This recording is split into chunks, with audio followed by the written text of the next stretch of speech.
Yeah. Renowned Fortean, TV appearer,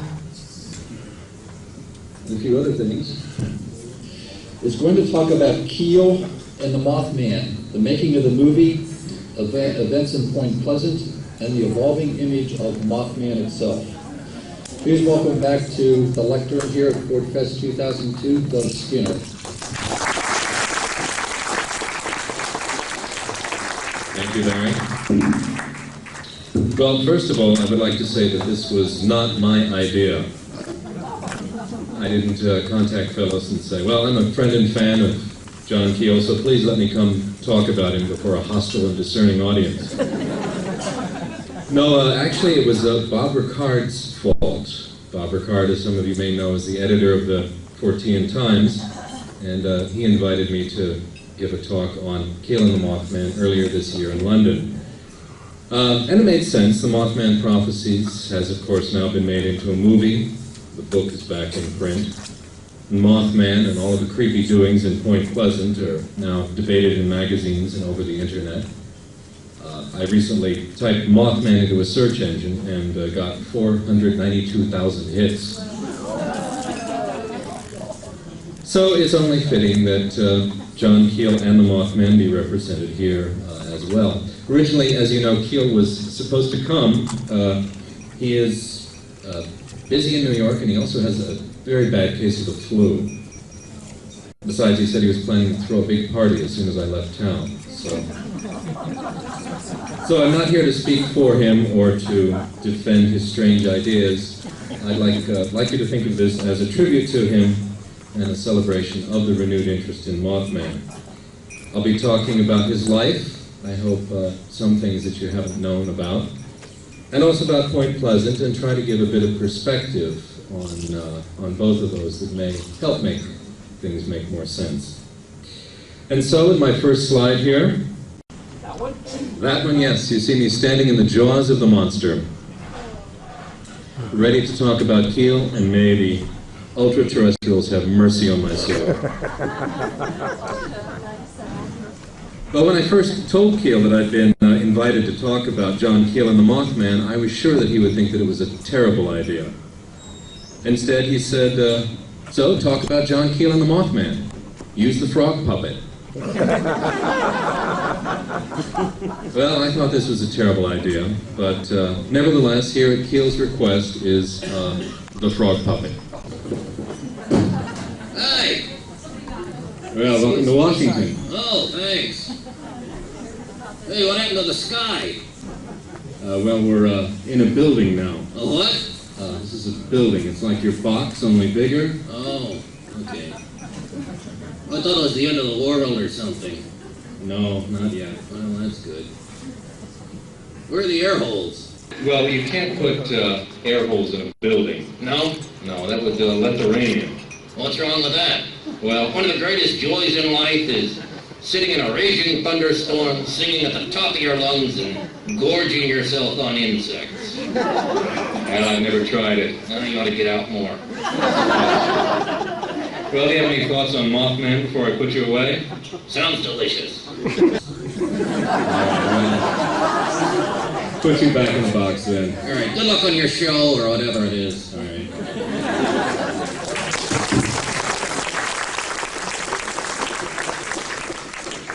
Well, now that I've introduced the talking frog, I've come to a crossroads. I can segue to Fort, who did say, we shall pick up an existence by its frogs, or I can pick up an existence by its ventriloquism. Next slide. I first met John Keel in my capacity as a ventriloquist. He came to a comedy club where I was hypnotizing my dummy to relive a UFO abduction. He invited me to come perform at the Ford Fest, and later, in a touching ceremony, he gave me his childhood ventriloquism manual. Next page. There's his name written in his little childhood printing press. And what was Keel's childhood like? Well, he was born in Cornell, New York, up near the Canadian border, March 25th, 1930. His father was a musician, and he described his mother as a lively, pretty girl. But the marriage didn't last. They soon divorced, and so young John went to live with his grandparents. Around this time, he was an avid magic buff, and he spent hours practicing his coin and card tricks and making irritating squeaking noises on his ventrilo from the Johnson Smith catalog. He was fascinated by Houdini and read all he could find about him. Continued to be interested in Houdini. This is an article he wrote many years later. He still loves magic and often visits the remaining magic store in New York. His parents remarried when he was 10, so he went to live with his mother and her new husband on a farm in Perry, New York. He continued to read, not just about magic, but science, navigation, humor, anything he could get his hands on. And he started writing. By the time he was 14, he was renting out his own office above the barber shop and sending out submissions to magazines. Next. He was also reading Fort, of course, seen here in a lovely Skinner portrait for the Info Journal. But for the record, he does say that Jean-Paul Sartre was a much greater influence on him. So read your Sartre, everybody. Next. Like many teens of the time, he was also a big science fiction buff and published his own fanzine.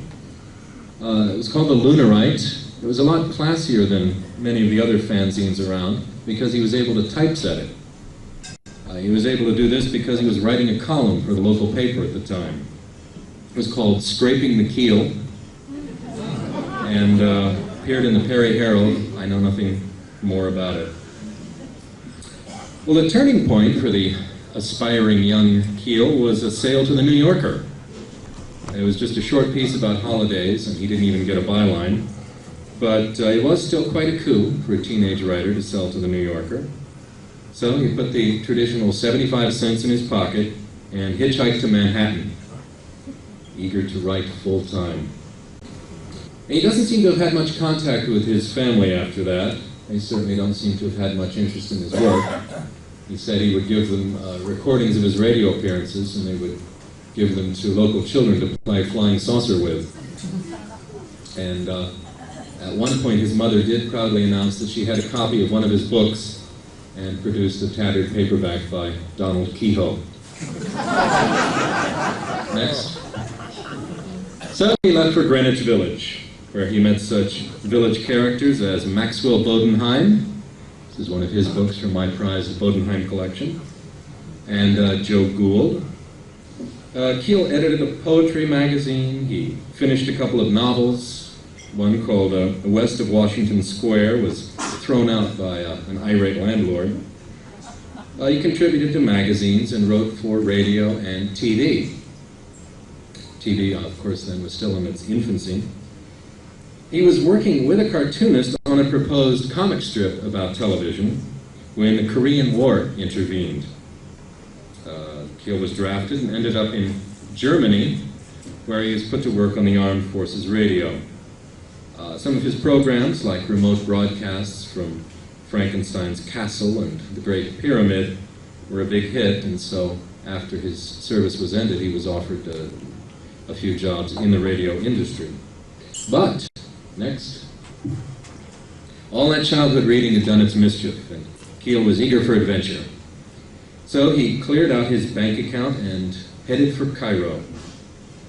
And for the next few years, he wandered through the East, learning how to charm snakes, visiting mummy makers, and all that sort of thing, supporting himself by turning his adventures into articles for men's adventure magazines. Here he's seen with the famous Mount Everest Sherpa Tenzing Norgay. One of his scoops was learning the secret of the Indian rope trick. It was, as it turned out, not a very good trick, and his attempt to perform it was somewhat of a flop, but it did make a good article.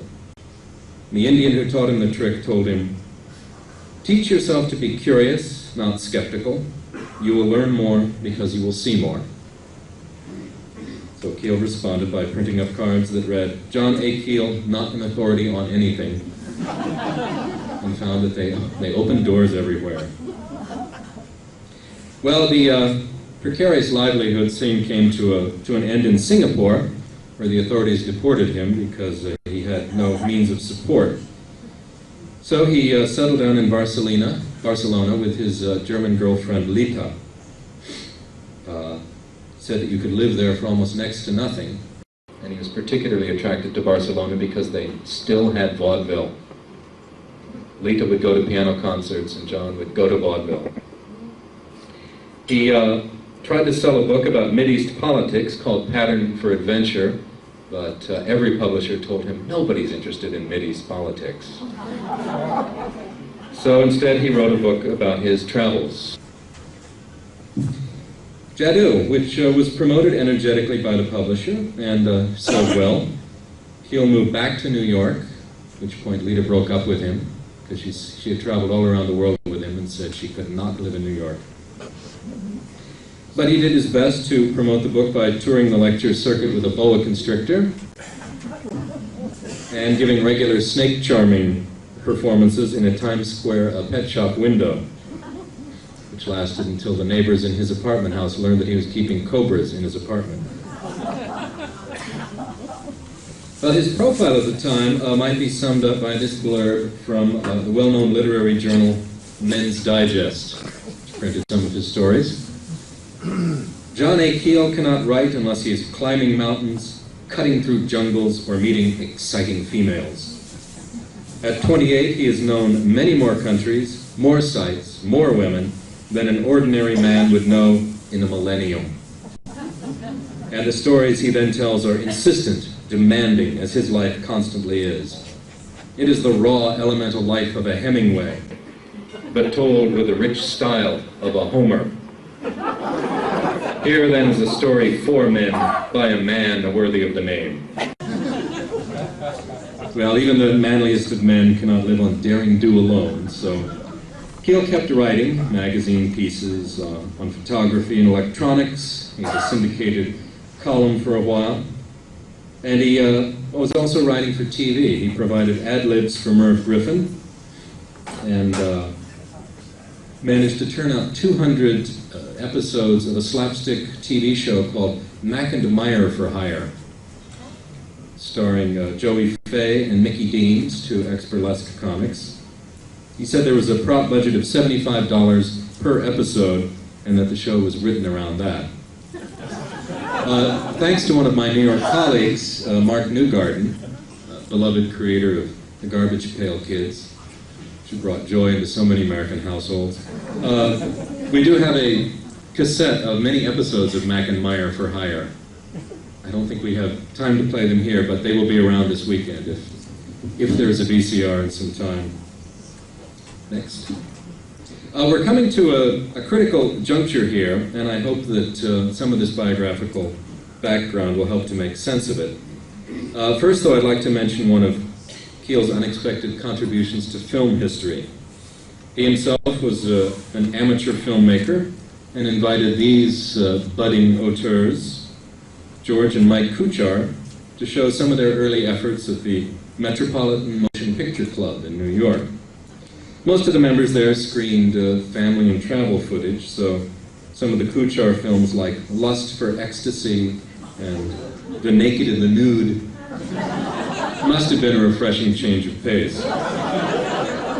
One of George's films, in which he explored the comic potential of thalidomide birth defects, caused somewhat of a negative reaction there, though. As George wrote in his memoirs, Mr. Keel was proud that mine was the only film in the history of the Metropolitan Motion Picture Club ever given a bad review. So he was also helping to mold young minds. The bird. But up above those darkened theaters, though, with funny things fading through the clouds, Keel had some curiosity about UFOs since the beginning, but he didn't pursue the subject seriously until about 1965. That year, Playboy commissioned him to write the definitive study, beginning with a flap in upstate New York near his hometown. UFOs are indeed a fascinating topic. I'm fascinated in them myself, but I realize they seldom seem to bring peace and prosperity to the student. It was the great Irish writer Flann O'Brien who pointed out that saucer is an anagram for a curse. And I'd also like to add that the Italian word, UFO, means free, for nothing, as in the usual fee for UFO research. Turning to the French, we find that soucoupe, saucer, breaks down into sou, a small coin, and coupe, the act of cutting, as in the usual fee for UFO research. Whereas volant, flying, also means stealing. Furthermore, the word for UFO in many Latin languages, ovni, rearranged, yields ovin, which in French means a sheep-like, and vino, as in the usual fee for UFO research. So, judging from this Kabbalistic analysis, there may be rough times ahead for Keel's bank account. He spent the next few years trying to figure out the UFO phenomenon. He didn't, unfortunately.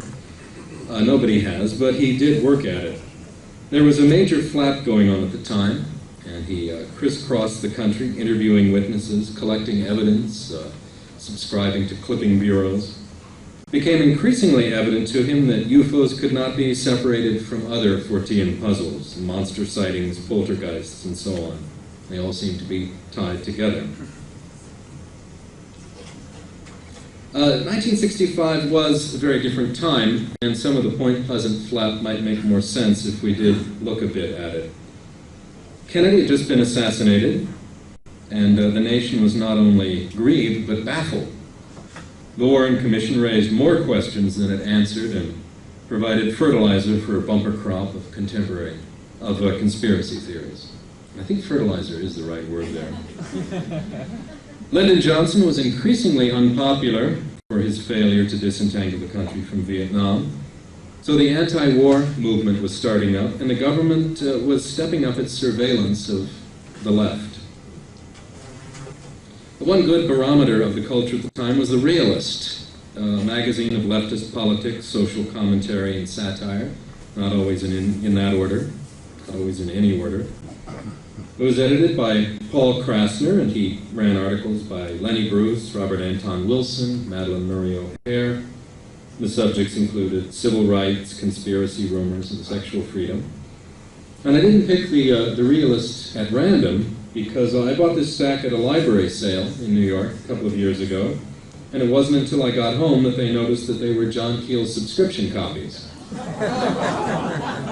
I called him up and he ridiculed me for buying his garbage.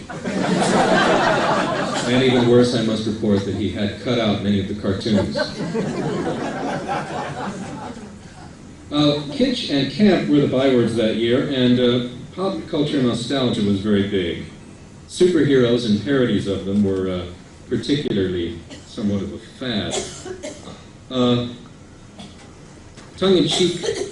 Tongue-in-cheek version of Batman was doing well on TV. Here we have Mad presenting a takeoff of the put-on, which was very much in the spirit of the times. Even Jerry Siegel, the creator of Superman, got into the act. Keel, by the way, did once write for Jerry Siegel's line of comic books, but had no part in this particular contribution. He did, however, make his own contribution to the genre with The Fickle Finger of Fate, illustrated by Mads Al Jaffe. This is all about Satyr Man, a virile superhero in a jet-age plastic helmet who baffles the evil Mr. Big amid a cavalcade of sex scenes and sound effects. So later in that year, which is 1966, Keel was in West Virginia investigating Thomas, a winged cat. Thomas was interesting, but reports of an even more intriguing winged creature started coming in from Point Pleasant on the Ohio border. Well, the first major sighting was November 15th, 1966. Two young couples, Roger and Linda Scarberry, Steve and Mary Mallette, were out driving, and they passed through the TNT area. It's a complex of underground tunnels and concrete igloos built on World War II to manufacture and store explosives. By 1966, it was frequented mostly by necking teenagers. But that evening, they saw something else, a 6 to 7 foot tall creature with thick legs, long wings, and huge red eyes shuffling through the igloos. They rapidly drove in the general direction of away, and it flew after them, keeping up with the car even when they were driving 100 miles an hour. And Mary Millette said that it squeaked like a big mouse. They notified the sheriff, who knew all of them and had no reason to disbelieve their stories on general principle.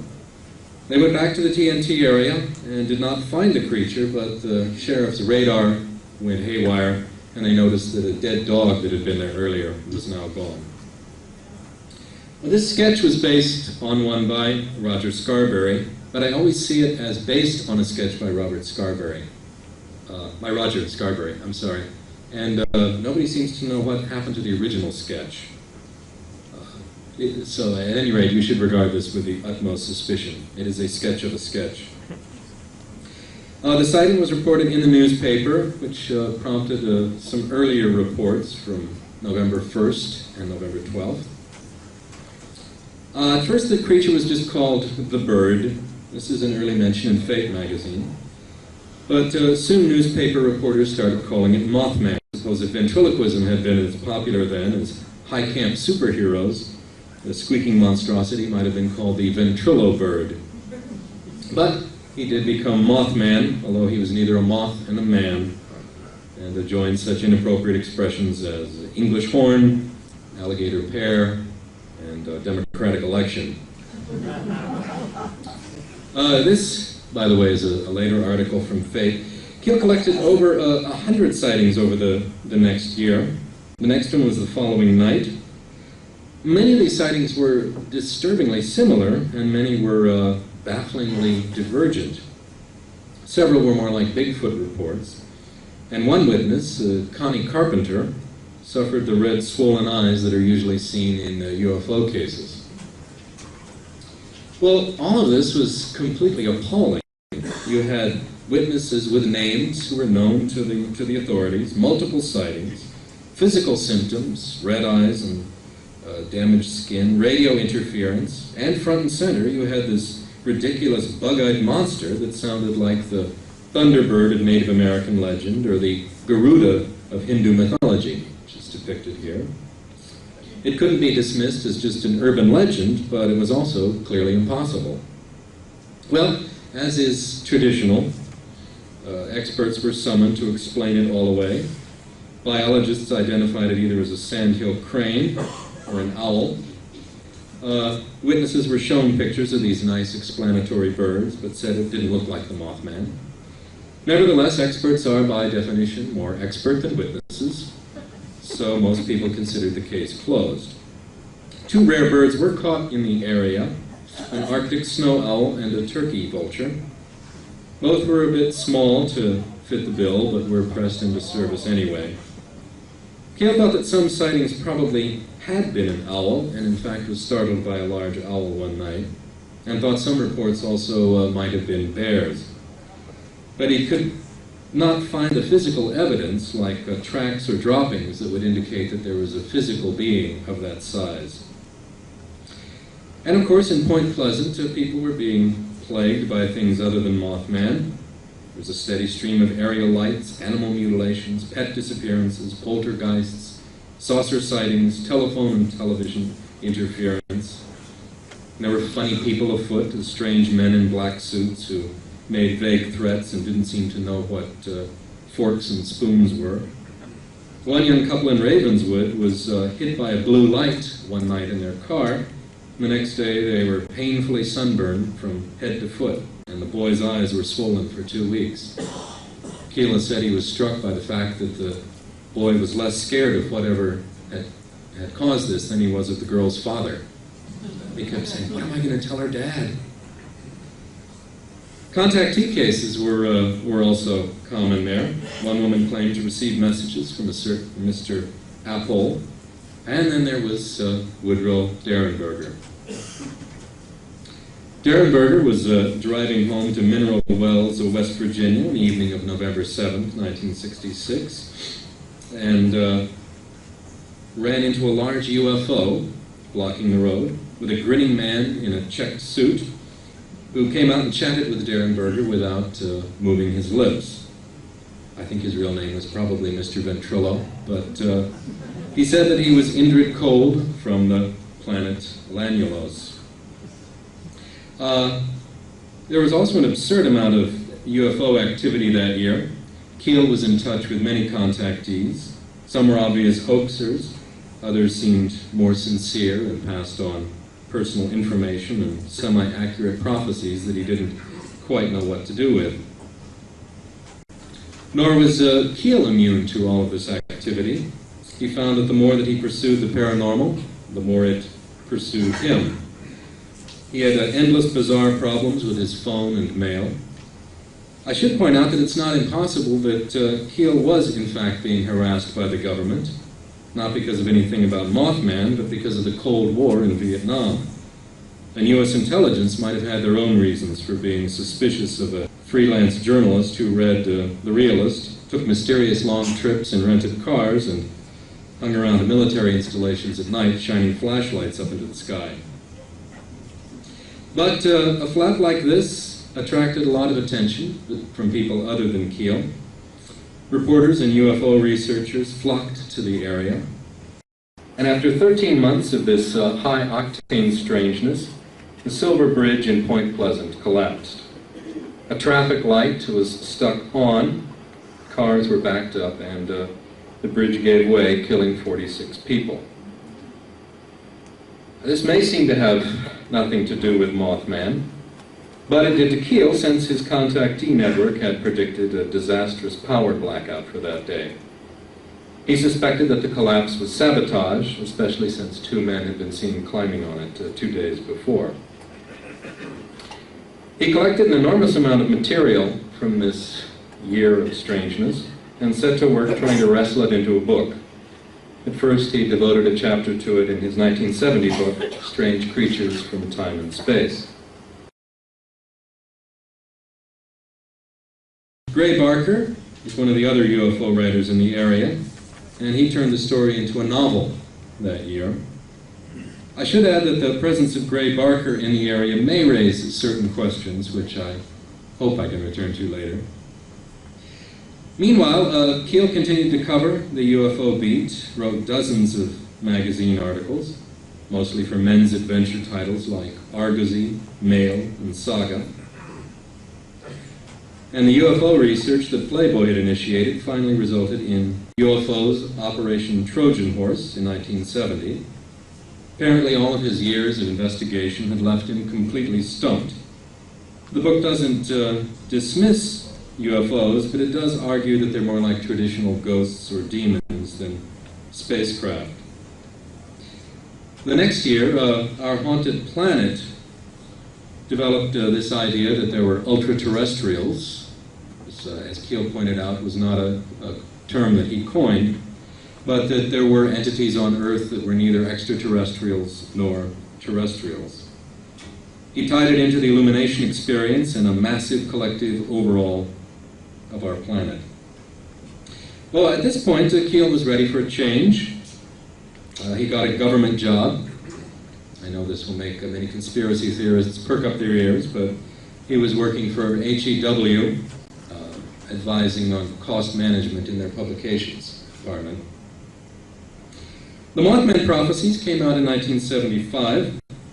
The working title was The Year of the Garuda, but apparently the American superhero influence was stronger than the Hindu deity. This is how Mothman appeared on the original cover. One curious note is that the original edition of the book sold only 50 copies in West Virginia.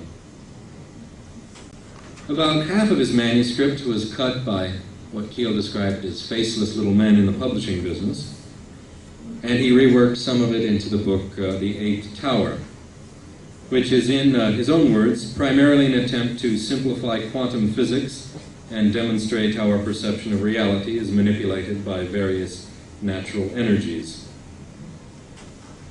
Here we have another development in the graphic evolution of Mothman. Keel wrote a number of articles for High Times in the 1980s, including a long interview and this summary of the events in Point Pleasant. Frank Frazetta painted this cover, which is certainly prettier than some of the earlier images we've seen. And it was also used for the Illuminate reissue in 1991. My favorite portrait of Mothman, though, still is the one that Keel put on his own business card. Hollywood showed an interest in Mothman from the beginning, but that contract never seemed to materialize. Instead, scriptwriters happily helped themselves to the ideas in his books.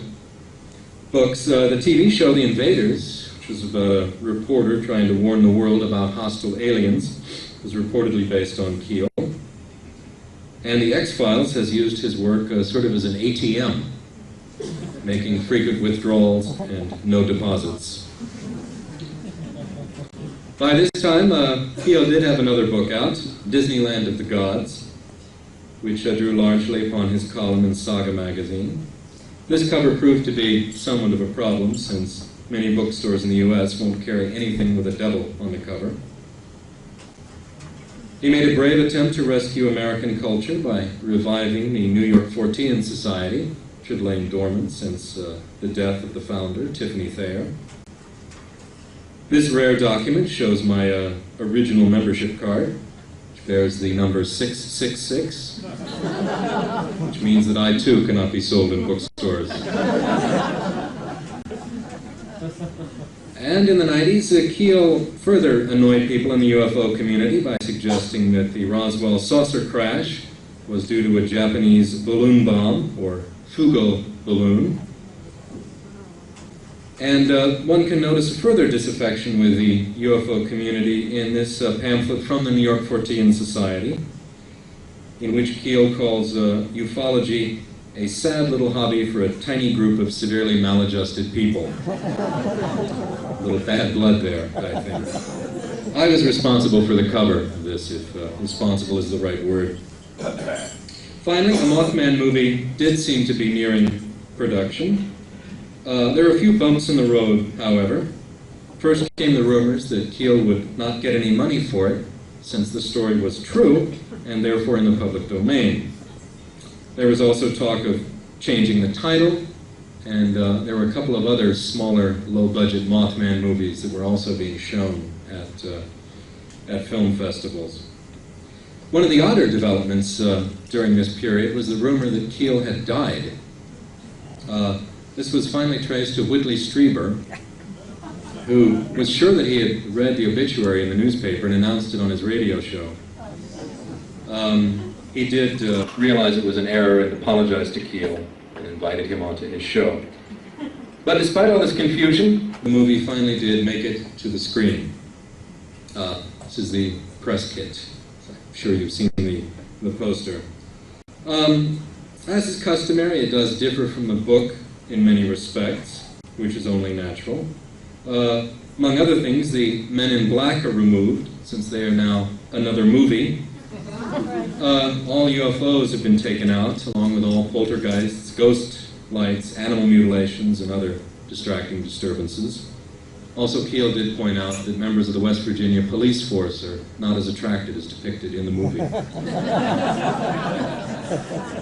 But that does leave us with Mothman. The hulking, squeaking ventrilo bird is conflated with Mr. Apple, Indrid Cold, and all the other ultra-terrestrials to become a kind of winged gentleman who flies around the world prophesying disasters over the telephone, which makes sense for movie purposes, but has caused some confusion. Judging from some of the articles I've seen on the internet, people seem to think that John Keel is asking us to believe in a winged alien who is an angel of death, which is not really what he was writing about. The film did receive some mixed reviews. Entertainment Weekly was peeved that there was a lack of sex scenes. The New York Times review is devoted to the critics' hatred of Richard Gere. And the New York Daily News was hostile to the whole idea, calling it a long-debunked urban legend. And almost all reviews compared it to The X-Files, which is sad but inevitable. But many critics did like it, and it sold tickets. Furthermore, the book was reissued, and even this was fraught with peril. Some early copies went out with a disclaimer that the book was fiction. This was just what was always done at this particular science fiction publishing house. I guess it's the curse of the Mothman. French and Italian editions have also come out. I brought these here. The French edition is particularly nice. It has a 20-page introduction, 40 pages of notes, pertaining mostly to what was happening in the UFO field in the 1960s. There's a lovely hardback Italian edition as well, Voci dell'Ombra. And there's a nice German edition which has a lot of color pictures from the movie. So the editions have been pouring in, and the book is back in print, which is all for the good. Mothman has even been made into a toy. I haven't seen it in the shop, so I don't know if Barbie's wardrobe will fit him. I certainly hope so. And of course, other Mothman books have been published. There's one by Lauren Coleman, and another compiled from Linda Scarberry's clippings. And along with this has come a new crop of explanations. One story was that Mothman was a balloon that children had painted with a happy face. And one gentleman did claim that the sightings were due to his astral projection over Point Pleasant back in 1966. Joe Nickel of the Skeptical Inquirer said he had the answer. It was a barn owl. As he put it, we are thus faced with a choice between a plausible naturalistic explanation on the one hand and a fanciful and credible one on the other, which of course doesn't leave much room for debate, does it? Unfortunately, there isn't always a simple explanation for these things. This isn't a mystery mongering, as Nickel calls it, it's just the way that the world works.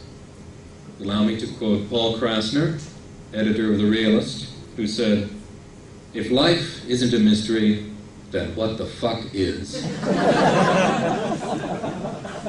Nothing is as tidy as we would like, and we make things so only by pruning away all of the irritants. Keel never claimed to have figured out what was happening in Point Pleasant, and he didn't encourage belief in any explanation. He did suspect that Mothman was more of a diversion than the real story, which is kind of an interesting idea. Some of the physical evidence, like electronic appliances going berserk and eye and skin problems, may indicate some sort of electromagnetic abnormality. But it's hard to say who or why would be responsible for this. In later editions of the book, he was able to add that the explosives stored in the TNT area were nuclear. The igloos held nuclear waste. This, in turn, I suppose, might have provoked some electromagnetic activity, and it certainly might have provoked some government surveillance. He also suspected that there was occult activity in the area, but never found that essential smoking candle. There was also a serial killer on the loose, which of course always contributes to chaos. I'm curious about the fact that Gray Barker was frolicking around in West Virginia at the time. Gray was a very busy hoaxer, and I'd be surprised if he was on his best behavior during all of this weirdness. I must point out that Keel thinks there's nothing to that idea at all. But I think we would agree that it is a mess, and that I hope all of you will be able to figure it out. Keel himself is enjoying the Mothman revival. He thought the movie did a fairly good job in bringing a complicated story to the screen. His neighbors in his apartment house, in a touching tribute, have posted all of the bad reviews from the movie in the lobby. And I hope it brings him happiness. If there's any justice in the world, he will soon be showered with untold riches and assume his rightful place as the monarch of our insane little mudball. It's what he deserves, and frankly, it's what we deserve. Thank you very much.